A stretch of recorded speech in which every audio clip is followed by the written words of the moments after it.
शहर सारा गुंजाउने यो हो रेडियो सान्वी 96.4 रेडियो सान्वी 96.4।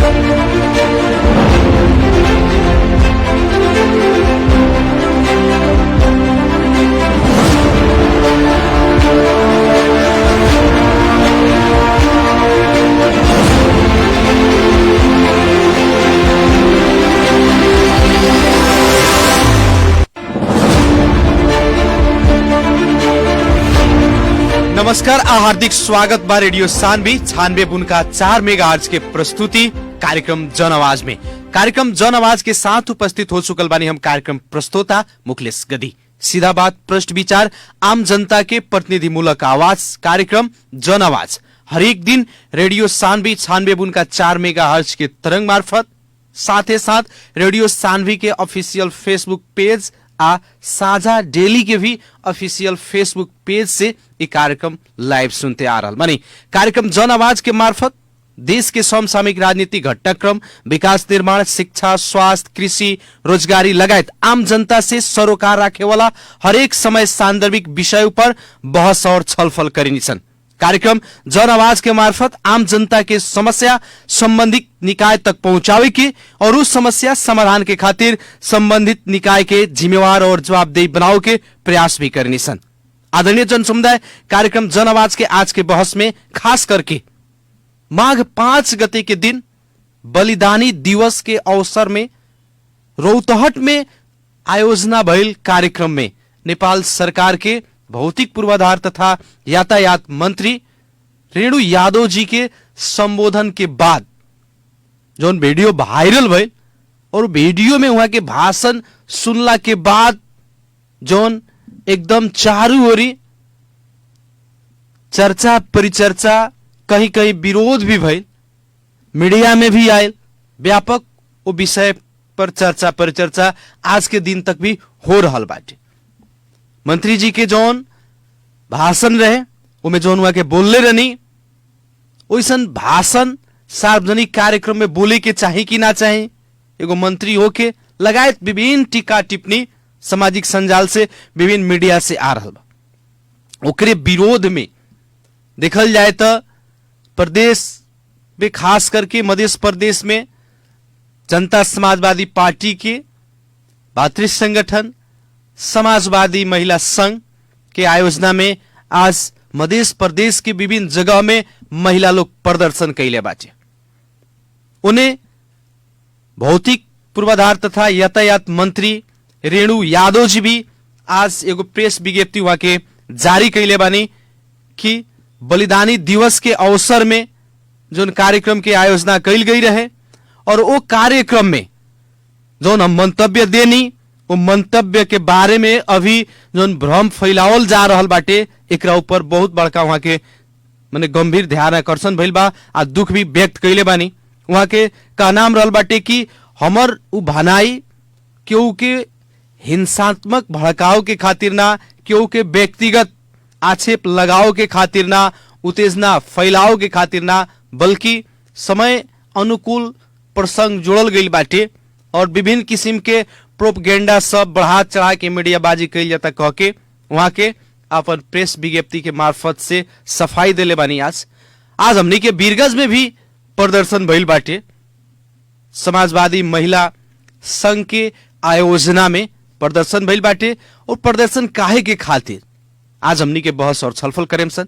एकरा खातिर मध्य प्रदेश के प्रदेश सभा सांसद माननीय करीमा बेगम जी बानी, वहां से हमनी के बहस करेम सन। सबसे पहले कार्यक्रम जन आवाज के आज के बहस में स्वागत करे के चाहे माननीय करीमा बेगम जी के। माननीय जी, स्वागत है कार्यक्रम में। बहुत बहुत धन्यवाद। क्या होता है, एक तरफ तक कोरोना के लहर चलते बाटे, अपने लगन भी विरोध के कार्यक्रम करते बानी। अब ऐसा समय आगल की विरोध के कार्यक्रम करे के पड़ल।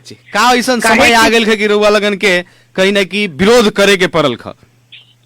अब अनावश्यक बात के बतंगर बना के राजनीति भाजे के जे काम कैले बन जनमत पार्टी के अध्यक्ष सीके राउत जी, अब उनका मुंह तोड़ जवाब तो देने के पड़ी, विरोध करने के पड़ी।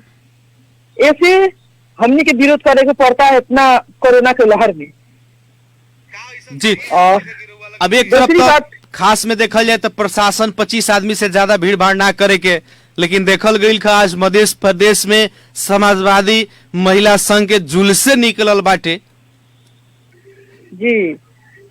अब क्या कर जाओ, कभी कभी ऐसा समय आ जाला कि मौत से खेल के भी इंसान डूब जाए थी समुद्र पार करेला, वही समझ जाए कि आज हमने के ऐसा स्थिति परिस्थिति महिला के साथ करले गइल बा कि जेकरा वजह से हमने के विरोध जनाए के पड़ल ह और विरोध कौन सवा करे के पड़ल ह। हमने तो यही के चलते कोरोना के मद्देनजर रखते हुए हमने के भीड़ भाड़ ना करके हमने के स्मार्ट लॉकडाउन जो लागल बा, ये स्मार्ट लॉकडाउन के भीतर रह के हमने के आज विरोध सभा करनी है जी। खास में देखल जाए बलिदानी दिवस के दिने माघ 5 गते रौतहट में जौन कार्यक्रम भइल रहे शहीद लोग के सम्मान कार्यक्रम, वो कार्यक्रम में जौन मंत्री जी बोलले रहनी वो अपने के कैसन लागल? अब बात के बतंगर कोई बना दे जी तो ओकर तो कोनो बात नहीं छे, है ना जी जी। वो जन मंत्री जी बोलले रही हुआ उनकर मनसाए ऊ ना रहे, उनकर मनसाए ऊ ना रहे कि जौन मीडिया में आके एक बात के बतंगर बनल बा, जी जी। उनकर मनसा ही ना रहे जैसे इतिहास दोहरावल जाए कह के उनकर आयल बा। हमनियों के देखनी सन न्यूज में, जी जी। न्यूज में हमनियों के देखनी सन कि रौतहट के संवादक को भेजले बा न्यूज जौन हमने फेसबुक में देखनी कि उनकर कहे के मतलब वो ना रहे। यहाँ भी देखल जाओ तो कहेला लोग इतिहास दोहरावल जाला, जैसे गिरजा प्रसाद कोइराला जी के इतिहास के लोग बात करेला, गणेश मान सिंह जी के इतिहास के लोग बात करेला कि जैसे भारत के आजादी के समय में गांधी जी के बहुत सारा इतिहास बा जरा लोग याद करेला। जब इतिहास याद करके वो आगे बढ़ेला तो ओ दिन जब 5 गते बलिदानी दिवस के दिने जब हमनी के नेपाल सरकार के भौतिक मंत्री यानी रेणु यादव जी जब गौर जात रही युवा लोग के बलिदानी दिवस कार्यक्रम में उनका आमंत्रित कैले रहे लोग, जब जात रही उस समय में जनमत पार्टी के अध्यक्ष सीके राउत के कुछ गुंडा कहल जाओ के कि जनता कहल जाओ कि नेता कहल जाओ, उ लोग जन बीच रोड पर किसान के उस्का के और विरोध करल गल, काला झंडा दिखाल गल, लाठी फट्टा निकालल गल, ये कहाँ तक ले सही रहे? अच्छा मानी जी ई बतावल जाओ, ई तो लोकतंत्र है, अपने लगन भी आंदोलन कैले बानी, अपने लगन भी काला झंडा दिखैले बानी। आंदोलन अलग के बात बा भाई, आंदोलन अलग के बात बा। आंदोलन में समग्र प्रदेश के लोग जी जितना ही प्रदेश में लोग बाटे हम सब कैले रही से ना, इन्हें जितना मधेसी बा हरेक पार्टी के मधेसी, हरेक पार्टी के हरेक जात जाति के आंदोलन रहे, जैसे थरुआट आंदोलन रहे, मधेश आंदोलन रहे, मधेश जन विद्रोह रहे, ये सब रहे, सही सब होल नेपाली में ही आंदोलन चल रहे ना। तो उस समय में वो अलग बात रहे, मगर वो दिन जब बलिदानी दिवस के दिन दोनों एक के जगह पर जैसे वहाँ गौर में जाता कार्यक्रम करे, किसान के उस्का के और किसान के उसका अलग के बाद में महिला से लेके पुरुष से लेके लाठी फट्टा लेके विरोध करके अटैक करे के जब कोशिश प्रयास कैले वालों, ये तो घोर घटना बा ना। ये प्रयास कैले वालों जब अटैक करे लगे महिला के ऊपर जब हिस्सा करे के कोशिश कैले वालों, जब महिला के साथ एक महिला मंत्री महिला मधेसी मंत्री के साथ जो को दुर्व्यवहार करे की कोशिश कैले वालों, ये तो घोर घटना कर हम करे हम जी। और जब वहां के बोलनी जब हमनी के नेपाल सरकार के भौतिक मंत्री जी जब बोलने बानी हुआ कि ये गौर जगह ऐतिहासिक जगह कहली तो कौन बुरा कह देली? एगो सार्वजनिक पद धारण कैल व्यक्ति ओहू में नेपाल सरकार के बहाल वाला मंत्री सार्वजनिक कार्यक्रम में कहीं ना कीजिए द्वंद्व फैलावे वाला भाषण करे के मिली। द्वंद्व के फैलल, द्वंद्व के तो शुरुआत तो सिरजना तो के कैलक? सीके राउत के जन पालतू गुंडा लोग वालों उ लोग कैलक, जे गुंडा लोग गुंडागर्दी कह तो मधेश आजाद बार बार मधेश आजाद के नाम पर कभी देखी जनकपुर में एक कैसन घटना हो जन 4 महीना पहले खाने पानी के हाकिम के जूता के माला पहना के ओकरा में तो ई तो मानव अधिकार हनन भइल बा ना, मानव अधिकार के एकदम विपरीत भइल बा ना कि टोई के नंगे करके जूता के माला पहना के सार्वजनिक स्तर पर पूरा घुमा के पूरा बदन में गाय के भैंसी के गोबर लगा के ई कहाँ तक ले सही बा? एकरा बारे में तो कोई नहीं कहत, एकरा बारे में तो कोई ना बोलक। अगर महिला मंत्री महिला मधेसी मंत्री अगर बोल कि ये जगह ऐतिहासिक जगह है, तो जैसे हमनी के शहीद पार्क से ऐतिहासिक जगह है, यहाँ बहुत लोग शहीद भइल बा। हमनी के परसा जिला में जाना बड़ा मधेश आंदोलन भइल 62-63 के मधेश आंदोलन कि जौना बेरा उतना लोग शहादत देलक, मरल मिटल, हमनी के अखड़ा रहे आंदोलन के, तो हमनी कहे सन कि आज ये ऐतिहासिक जगह है जेकरा हमनी के शहीद पार्क बनई सन। ऐतिहासिक अगर इतिहास याद दिला दिली तो वो तो जाके मार तो ना दिली। लेकिन अपने लगन जौन आज विरोध के कार्यक्रम कैले रहनी है लगन एक उद्देश्य कार लख, एक उद्देश्य ये रख कि गलत फहमी जौन फैला जनमत पार्टी के अध्यक्ष जन गलत फहमी फैला के जनता के भरम फैला रहल बा, एकरा के रोके खातिर एकरा के तुरंत रोकस ना तो अब बहुत बुरा होई। एक मधेसी महिला मंत्री के साथ जन करके ओकरा में अपने के ट्वीट से ओकरा में फेसबुक से जन एगो मीडिया में लिया के जन उनका के मगर तरह तरह से बड़े लगावल जाता, राजीनामा मांगल जाता और हेंग कहलक।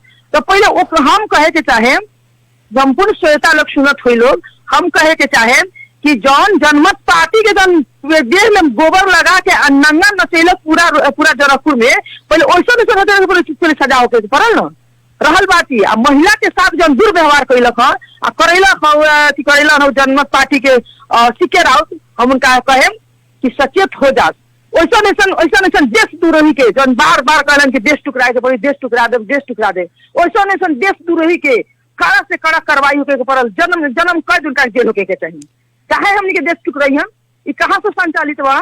विदेशी दलाल बन के हमनी के देश के टुकराए के कोशिश करे वाला सीके राउत के नेतृत्व में अभी जौन किसान आंदोलन चल रहल बाटे, वो देखता नहीं सारा लोग देखता कि विगत कितना दिन से आंदोलन चल रहल बाटे, ना संघीय सरकार सुनवाई करता है कोनो, ना प्रदेश सरकार कुछ कह रहल बाटे, तो ऐसे अब लोग का करो? अब सुनी, ई जन किसान आंदोलन चल रहल बा और उनका अगुवाई में जन किसान आंदोलन कर रहल बा, किसान लोग के मांग कथी बा? खाद।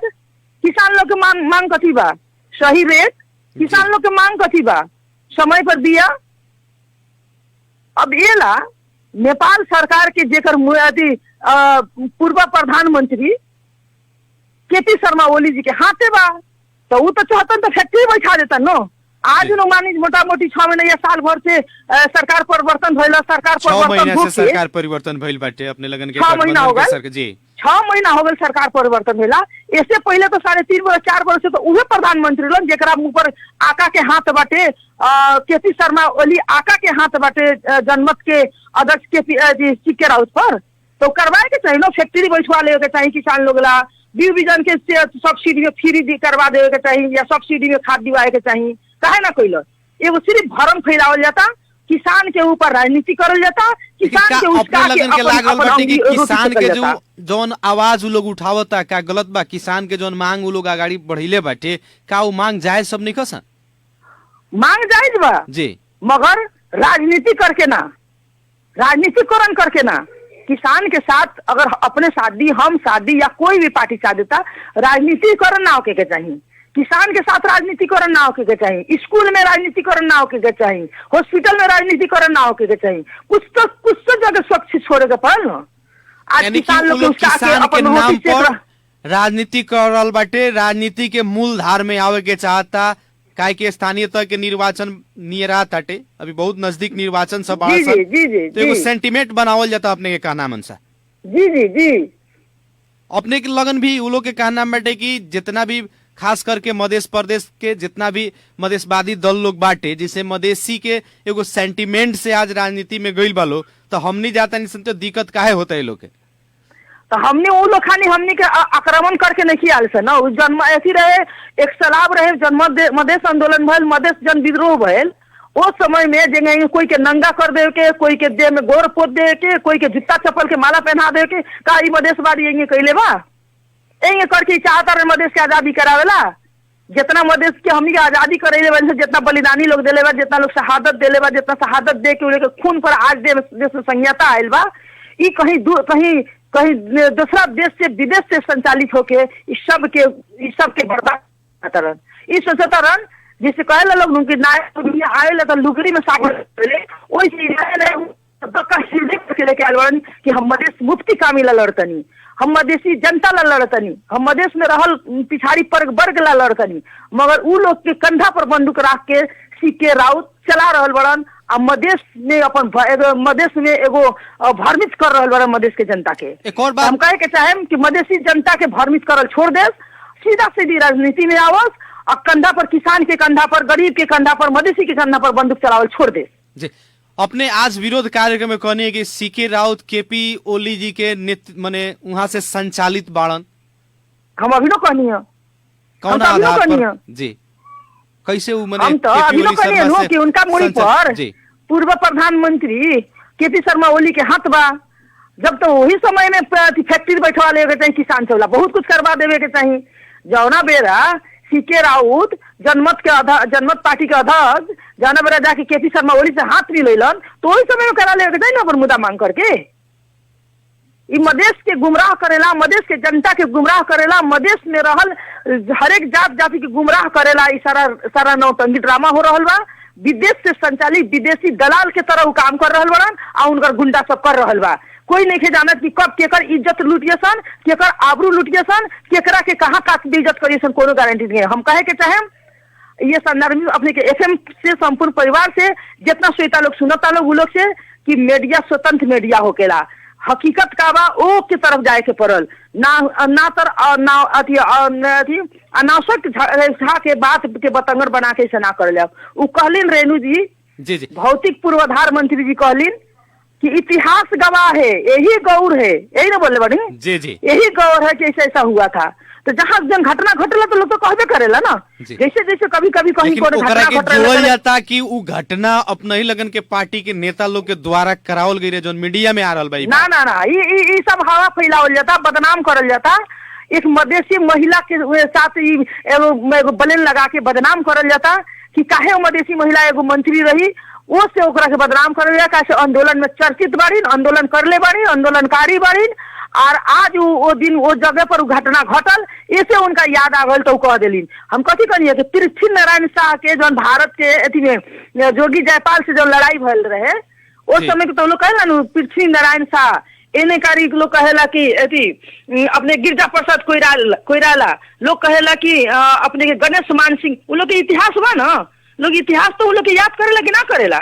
जी यानी कि ओ दिने वहाँ के इतिहास के मात्र परिकल्पना कैनी, बल्कि जी वैसे किस्म के अभिव्यक्ति उनकर मनसाय ना रहे कि हमनी के खास करके वहाँ के जन समुदाय में चाहे वहाँ के कोनो किस्म के भड़काऊ ऐसा वातावरण ओ हिसाब से वहाँ के ना कहनी, बल्कि वहाँ के जो माहौल रहे वो अनुसार से वो अपन अभिव्यक्ति दिल रही अपने के कहना जी कि एक महिला के साथ में हिस्सा करल जाता, घेराव करल जाता, उनका ऊपर अटैक करे के प्रयास करल जाता। तो उनका याद आयल कि ये जगह राइस मिल है, ये गौर है कि जहाँ उतना बड़ा घटना घट रहे। आज हमारा साथ काहे हुआ के बचाव करतनी, जैसे कि मंत्री जी तो प्रेस विज्ञप्ति जारी कैल ही बानी, तो अपने लगन काहे बचाव करतनी?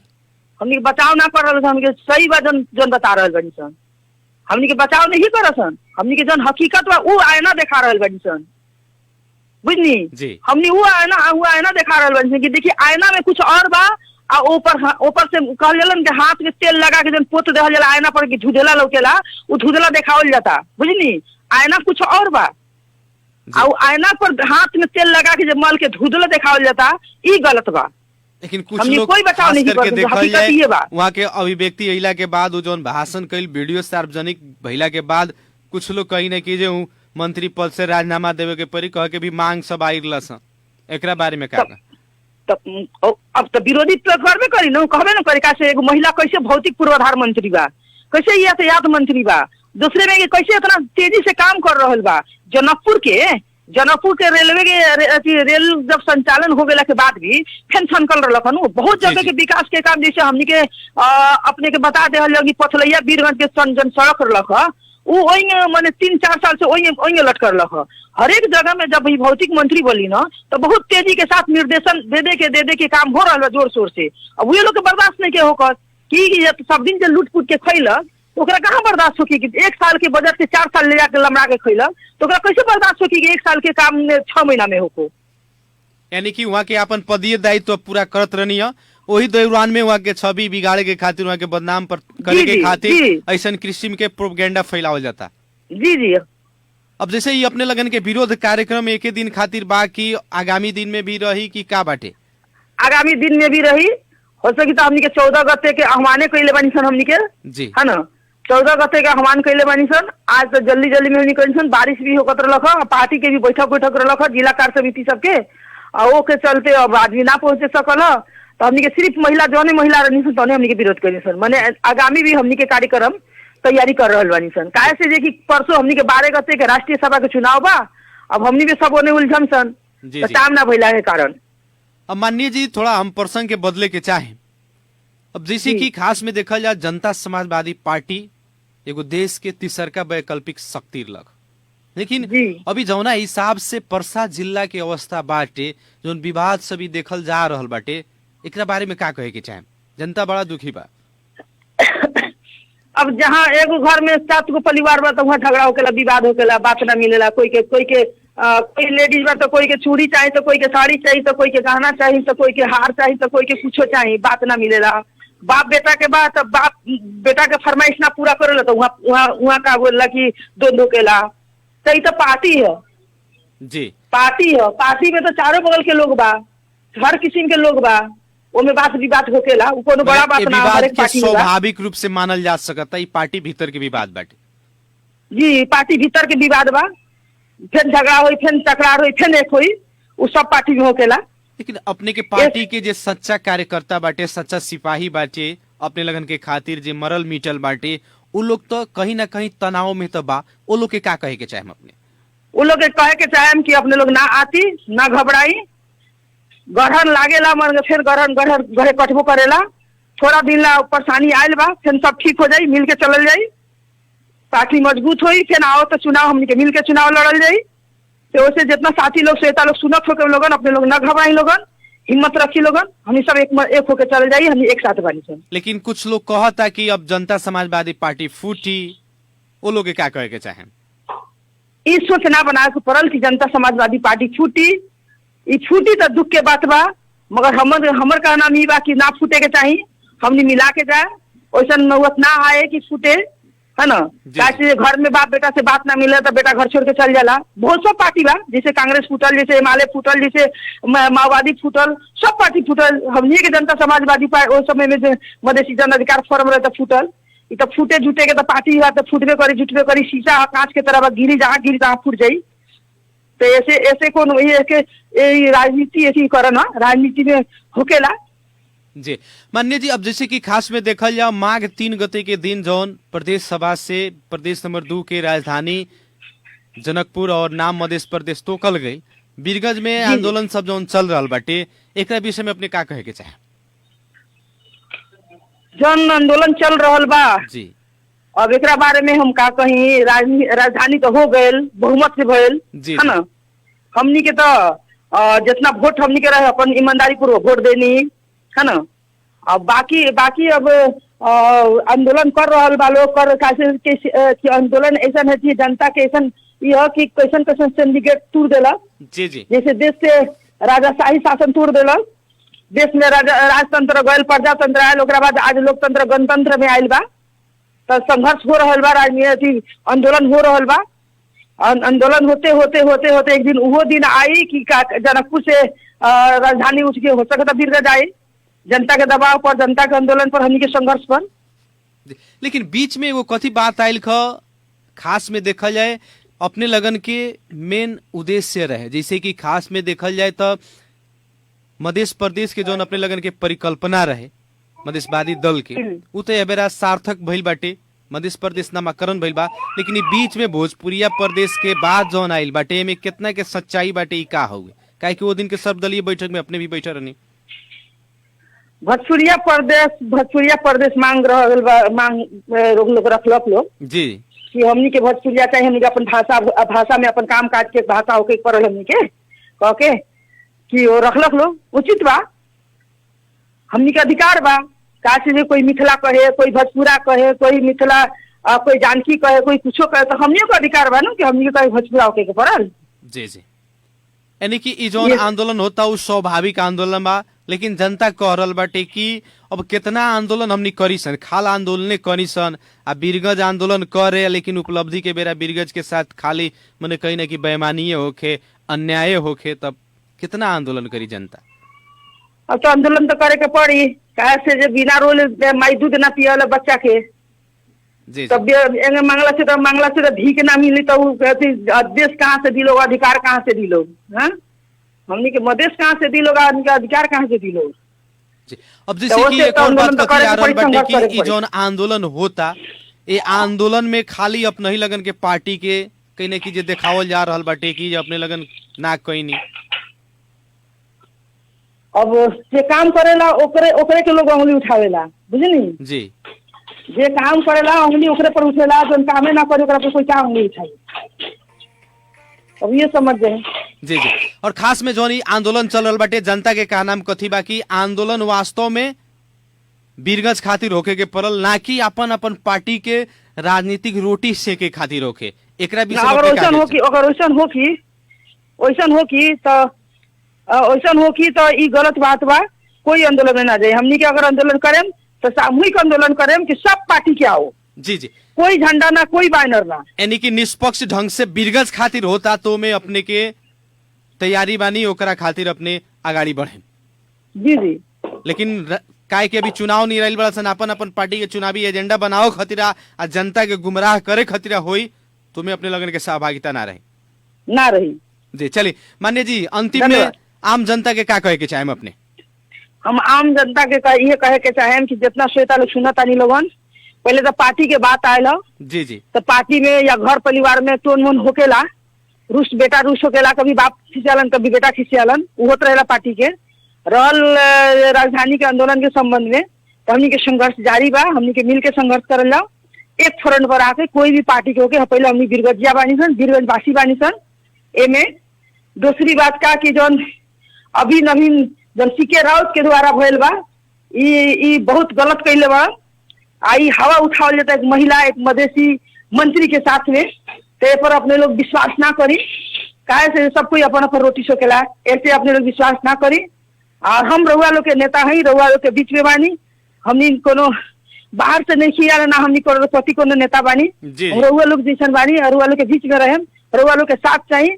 अपने लोग हमारी बात सुननी, बहुत बहुत धन्यवाद। और अपने के साथ FM के संपूर्ण परिवार के हमारे दू शब्द सुनाई नहीं, सब कोई के जनता लोग के एला बहुत बहुत धन्यवाद दे के धन्यवाद जी। नमस्कार आदरणीय जन समुदाय कार्यक्रम जन आवाज के आज के बहस खास करके देखल जाए बलिदानी दिवस के अवसर में जौन कार्यक्रम भइल रहे, और वो कार्यक्रम में मंत्री जी के जौन अभिव्यक्ति आए रहे, ओकरा संदर्भ में जौन व्यापक चर्चा परिचर्चा, कहीं पर विरोध भी भइल बा।